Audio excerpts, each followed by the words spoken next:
بسم الله الرحمن الرحيم.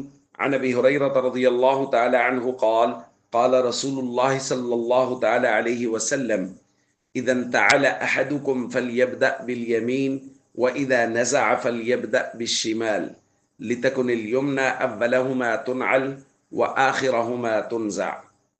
رواہ البخاری۔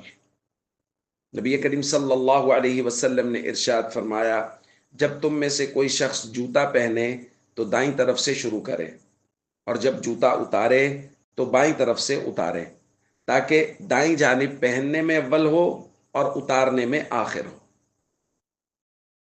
دوستو، نبی کریم صلی اللہ علیہ وسلم نے زندگی کے تمام کاموں کے متعلق آداب بیان فرمائے ہیں۔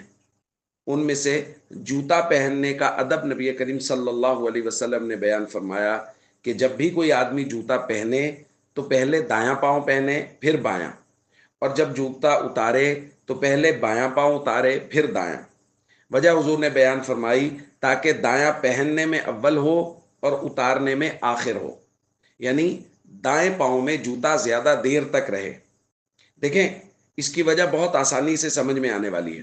چونکہ جوتا ایک نعمت ہے، نبی کریم صلی اللہ علیہ وسلم نے ایک دوسری روایت میں ارشاد فرمایا، استکثروا من النعال، کثرت سے جوتا پہنا کرو کہ یہ اللہ کی ایک نعمت ہے۔ فإن الرجل لا يزال راكبا من تعالى، جب تک آدمی نے جوتا پہنا ہوا ہوتا ہے، حضور نے فرمایا وہ ایسے ہی گویا وہ سوار ہے، یعنی جس طرح سواری پر سوار آدمی اس کو کانٹا لگنے کا اندیشہ نہیں ہوتا، اسی طرح کوئی آدمی جب اس نے جوتا پہنا ہوا ہے تو اس کو کانٹا لگنے کا، اسی طرح دیگر زمین سے جو کسی چیز کے لڑ جانے کا ایسے اندیشے نہیں ہوتے۔ سوار آدمی کو ایسے ہی جوتا پہنے ہوئے آدمی کو بھی یہ اندیشے نہیں ہوتے، وہ ان چیزوں سے محفوظ ہوتا ہے۔ اس لیے جوتا اللہ تعالیٰ کی ایک نعمت ہے جو اگر کسی آدمی کو حاصل ہو تو حضور نے فرمایا وہ جوتا پہنے، اور اسی لیے کہا کہ دایاں پاؤں وہ زیادہ مستحق ہے کہ نعمت اس میں زیادہ دیر تک رہے۔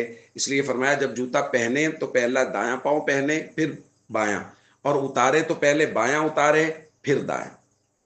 تو ہم سب کو تمام آداب کا خیال کرنا چاہیے۔ السلام علیکم ورحمۃ اللہ وبرکاتہ۔